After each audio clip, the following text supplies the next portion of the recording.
Сәлем оқушылар, бүгінгі тақырыбымыз бізде дүние жүзінің дамыған елдердің экономикасы болып келеді. Бүгінгі сабақта біз не өтеміз? Экономиканың үш түрін, дамыған және дамушы елдердің айырмашылықтарын және де дамыған елдердің экономикасын талдаймыз. Бірінші, экономикалық жүйе түрлеріне келсек, бізде үш экономикалық жүйе түрлері бар. Ол нарықтық, жоспарлы және аралас. Нарықтық дегеніміз не? Ол бәсекелестік және жекеменшік. Яғни нарықтық экономикасында экономика адамдардың ұсыныстары мен сұраныстарға бейімделеді. Мысалы, қарапайым мысал келтірсем, бір компания бар дейік, сүт өнімін шығаратын. Бірақ адамдар оның сүт өнімдерін алмайды, бағасы тым қымбат дейді. Оны естіп, оған анализ жасап, осы компания бағасын төмендетеді. Яғни адамдардың сұраныстарға бейімделеді ол.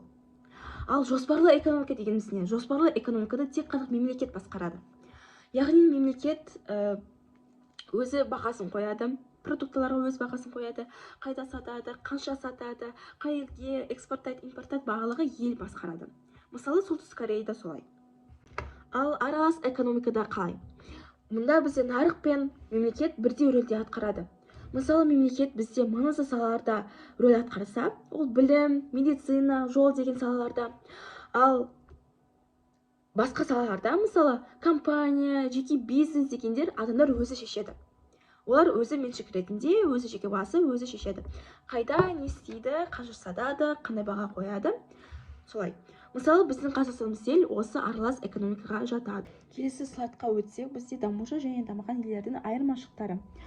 Дамыған елдер бізде бай, экономикасы мықты елдер, онда зауыттар, технология, ғылым жақсы дамыған. Халқы жақсы өмір сүреді, жалақысы жоғары, ал медицина мен білім жақсы деңгейде.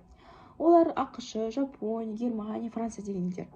Ал дамушы елдер қандай? Ол әлі дамып келе жатқан, өзі аты айтып тұрғандай, дамып келе жатқан. Көп жағдайда олар шикізат сатып, соның арқасында табыс табады. Шикізат деген осы мұнай, астық, металл деген заттарда. Халықтың табысы көп жағдайда төмен, және жұмыссыздық көп орын алады.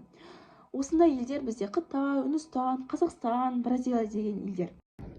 Егер дамыған және дамушы елдердің айырмашылығын түсінсек, онда біздің тақырыбымыз нақты дамыған елдердің экономикасына арналатынын байқаймыз. Осыған байланысты мен өз талдауымды G7 мемлекеттеріне арнаймын. Бұл әлемнің жетекші экономикалық державалары. Ал олардың тізімін келесі бейнероликтен қарауға болады.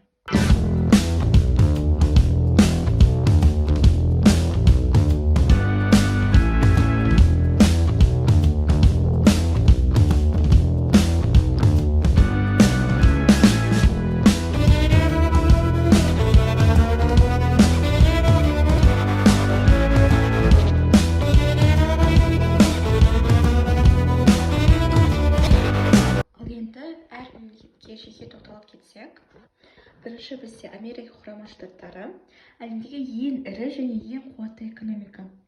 Елдің жалпы ішкі өнімі шамамен 25 триллион доллардан асады. Экономиканың басты салалары ақпараттық технология, қаржы, ауыл шаруашылығы, өнеркәсіп және ғылым. Америка бұл инновация орталығы. Мұнда Apple, Google, Microsoft, Tesla, Amazon сияқты ірі компаниялар орналасқан. Сонымен қатар ақш доллар валютасы арқылы әлемдік қаржы жүйесіне әсер ететін басты күш. Елде жоғары білім, медицина және өмір сапасы өте жақсы дамыған. Келесі ел бізде Жапония.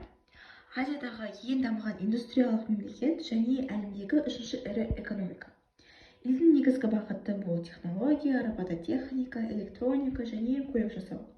Toyota, Sony, Honda, Panasonic сияқты компаниялар Жапон инновациясының символдары.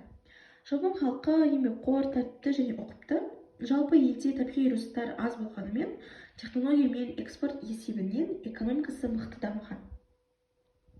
Үшінші ел бізде Германия. Германия бұл Еуропаның ең күшті экономикасы және әлемде 4-ші орында. Экономикасының негізін машина жасау, автомобиль, химия және фармацевтика салалары құрайды. Ең танымал Mercedes-Benz, BMW, Volkswagen және тағы басқа автомобильдер сияқты компаниялар бүкіл әлемге әйгілі. Германия индустрия мен инновацияның үлгісі. Сонымен қатар экспорттық бағыттағы экономикасы бар. Ал еңбек сапасы мен білім деңгейі бойынша да алдыңғы қатарларда тұрады. Төртінші ел бізде Ұлыбритания. Ұлыбритания әлемнің ең көне қаржы және сауда орталықтарының бірі. Экономиканың негізгі салалары банк жүйесі, білім беру, туризм және шығармашылық индустрия. Лондон әлемдегі ірі қаржы орталығының бірі. Елде Оксфорд, Кембридж сияқты беделді университеттер бар. Бұл білім мен инновацияның дамуына үлес қосады. Ұлыбританияның ұлттық валютасы фунт стерлинг, әлемдегі ең тұрақты ақшалардың бірі болып саналады. Келесі ел бізде Италия. Италия бұл сән, дизайн және өнердің отаны. Экономикасының негізгі салалары жеңіл өнеркәсіп, машина жасау, ауыл шаруашылығы және туризм. Сендер білетініңіздер, Феррари, Lamborghini, Gucci, Prada, Armani сияқты брендтер Италия сана мен стильдің символы. Елдің оңтүстік бөлігі ауыл шаруашылығымен айналысады, ал солтүстік аймақтарында өнеркәсіп пен өндіріс жақсы дамыған. Туризм Италия экономикасына үлкен табыс әкеледі. Рим, Венеция, Милан, Флоренция әлемдегі ең танымал қалалардың бірі. Келесі ел бізде Канада. Канада табиғи ресурстарға бай, өмір сапасы жоғары мемлекет. Экономиканың негізгі салалары мұнай, газ, орман, ауыл шаруашылығы және тау-кен өндірісі. Елде экологияға, жасыл технологияға және әлеуметтік саясатқа үлкен көңіл бөлінеді. Канада ақш пен тығыз экономикалық серіктестік орнатқан және Солтүстік Американың тұрақты дамыған ел ретінде ерекшеленеді. Білім мен денсаулық сақтау сапасы жақсы дамыған. Және де бізде соңғы ел бұл Франция. Франция Европаның мәдени және экономикалық орталығы. Экономикасының басты салалары туризм, мода, авиация, ауыл шаруашылығы және химия өнеркәсібі. Airbus, L'Oreal, Renault, Chanel, Dior сияқты ірі брендтер осы елге тиесілі. Франция әлемдегі ең көп турист баратын мемлекеттердің бірі. Елдің экономикасы жоғары технология мен мәдени индустрияның біріктірген теңгерімді жүйеге негізделген. Міне біз осы 7 елді, 7 G7 елге кіретін елдердің экономикасын талдап шықтық, бітірдік. Енді осы тақырыпты бекіту үшін келесі сұрақтарға жауап берейік. Так, бірінші біздің сұрағымыз әлемдік экономиканың басты ерекшелігі қандай? Мұнда А, Б, С, Д варианттары бар. Біріншісі барлық елдердің бір-бірін тәуелсіз дамуы, елдердің өзара сауда және қаржы байланыстары, тек дамыған елдердің экономикасының болуы, және Д, шикізатқа негізделген өндіріс. Мына жері уже сразу керек емес варианттарды алып тастауға болады. Мысалы, шикізатқа негізделген өндіріс. Тек қана шикізатқа негізделген өндіріс, ол әлемдік экономикаға басты ерекшелігі деп айта алмаймыз, иә? Ол минус қоямыз. Тек дамыған елдердің экономикасының болуы. Тек дамыған елдердің экономикасы болса, онда бұл әлемдік экономика ғана айта алмаймыз, әлемдік экономика деп. Оның тек дамыған елдердің экономикасы болса, то әрине С вариант дұрыс болады. Бірақ мына жер әлем болғандықтан, мына жері С тоже дұрыс емес. Және де А, барлық елдердің бір-бірінің тәуелсіз дамуы.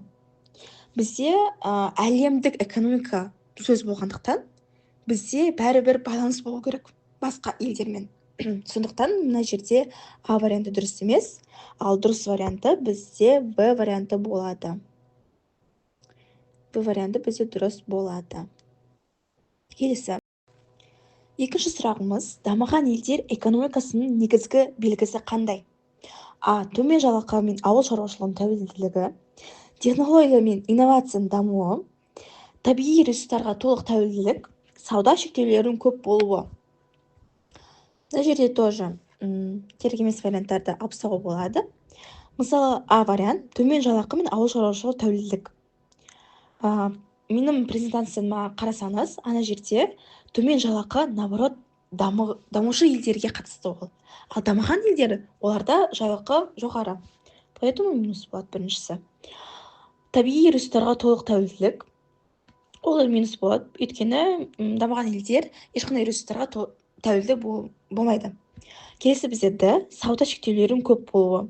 Наоборот, сауда шектеулері көп болса, ел дами алмайды әрі қарай. Сондықтан бізде дұрыс варианты мына жерде тағы да Б варианты болады.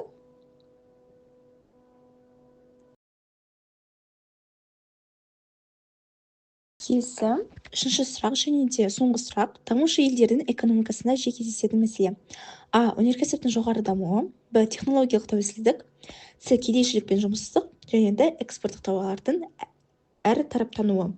Мына жерде уже көзге көрінеді. Кедейшілік пен жұмыссыздық бізде кестеде көрсетілген дамушы елдердің экономикасында жиі кездесетін мәселе именно осы кедейшілік пен жұмыссыздық. Ал қалған варианттар өнеркәсіптік жоғары дамуы, технологиялық тәуелсіздік барлығы бізде дамыған елдерге жатады. Поэтому С бізде дұрыс жауап болады. Осымен біздің сабағымыз аяқталды. Тақырып ашылды, түсінікті болған деген ойдамын. Сұрақтарыңыз болса астына жазып кетуге болады. Әрине, сәттілік.